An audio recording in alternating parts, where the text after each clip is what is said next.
অধিক লোকে আজি আনুষ্ঠানিকভাৱে অসম গণ পৰিষদত যোগদান কৰিছে। যোগদান কৰা সকলোকে আমি আদৰণি জনাইছোঁ আৰু তেখেতসকলৰ যোগদানে আহি থকা দিনত অসম গণ পৰিষদ দলটোক তৃণমূল পৰ্যায়ত চাবুৱা লাহোৱাল বিধানসভা সমষ্টিত শক্তিশালী কৰিব বুলি আশা কৰিছোঁ।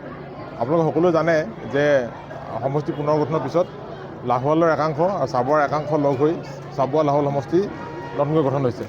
সেই অনুসৰি আজি লাহোৱাল ব্লকৰ অধীনৰ 9খন গাঁও পঞ্চায়তৰ অধীনৰ 1000তকৈ অধিক লোকে আজি অসম গণ পৰিষদত যোগদান কৰিছে। পানীতোলা ব্লকৰ খিনি ইয়াত আজি ধৰা হোৱা নাই বা ইয়াত যোগদান কৰা নাই। লাহোৱাল ব্লকৰ অধীনৰ 9খন পঞ্চায়তৰ দলৰ শুভাকাংক্ষীসকলে আজি দলত যোগদান কৰিছে।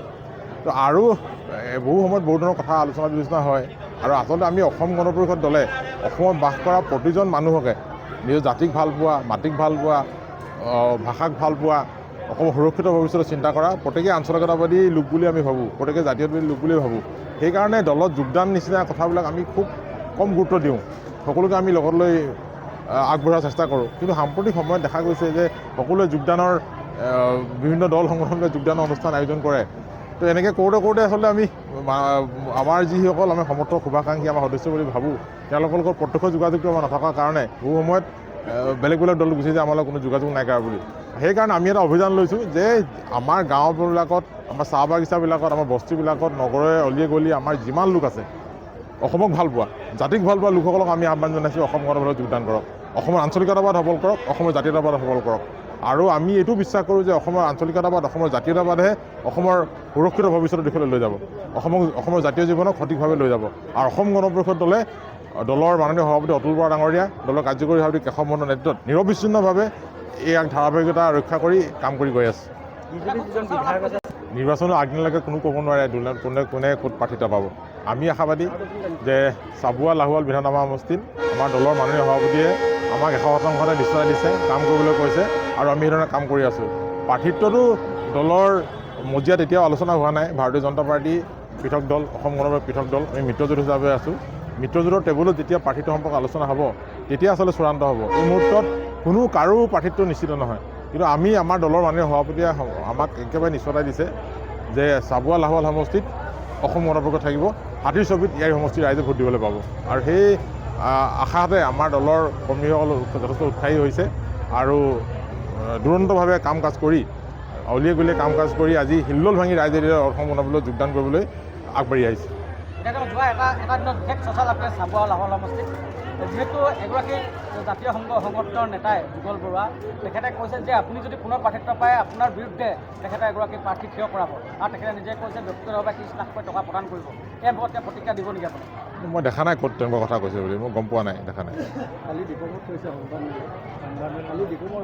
মই এতিয়ালৈকে চোৱা নাই।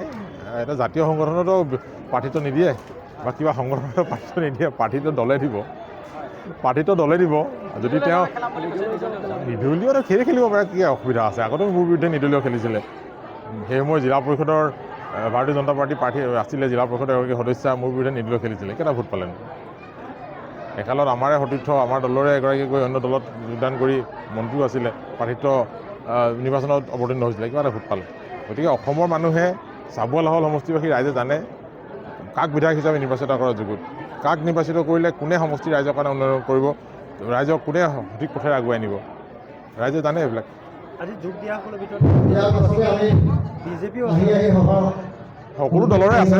আমি নেতাক গুৰুত্ব দিয়া নাই, আমি কৈছোঁ যে গাঁৱৰ বস্তিৰ চাহ বাগিচাৰ যিসকল সাধাৰণ জনগণ সেইসকলে আচলতে আমাৰ শক্তিৰ আধাৰ, সেইসকলক লৈয়ে আমি আগবাঢ়িব লাগিব। গতিকে আমি সেই মানুহখিনিক, যিখিনি মানুহে প্ৰকৃততে ভোটদান কৰে, যিসকল মানুহে জাতিক সঁচা অৰ্থত ভাল পায়, নিস্বাৰ্থভাৱে ভাল পায়, তেনে লোকসকলক আমাৰ দললৈ আনিবলৈ আমি আগ্ৰহ প্ৰকাশ কৰিছিলোঁ আৰু আমাৰ সেই আগ্ৰহত সঁহাৰি জনাই আজি এইসকল ৰাইজ হিল্লোল ভাঙি আমাৰ মাজলৈ আহিছে।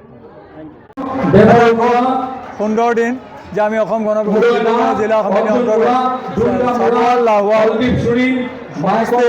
আমাৰ চাবুৱা সমষ্টিৰ মাননীয় বিধায়ক পুনাম বৰুৱাৰ নেতৃত্বত বৰুৱাৰ প্ৰতি আনুগত্য প্ৰকাশ কৰি আৰু অসমৰ সৰ্ববৃহৎ আৰু সৰ্ববৃহৎ আঞ্চলিক দল অসম গণ পৰিষদ দলৰ প্ৰতি আস্থা প্ৰকাশ কৰি অসম গণ পৰিষদ আমাৰ লাহোৱাল আৰু চাবুৱা বিধানসভা সমষ্টিত আজি লাহোৱালত অনুষ্ঠিত হোৱা ইয়াত প্ৰায় চাবুৱা লাভাৰ সমষ্টি 18খন আঞ্চলিকৰ প্ৰায় 1000 অধিক বিভিন্ন দলৰ পৰা আহি অসম গণ পৰিষদ দলত আজি যোগদান কৰিছে। বিশেষকৈ ভাৰতীয় জনতা পাৰ্টি আৰু ভাৰতীয় কংগ্ৰেছ দলৰ পৰা সহস্ৰাধিক কৰ্মী আহি অসম গণ পৰিষদত যোগদান কৰিছে।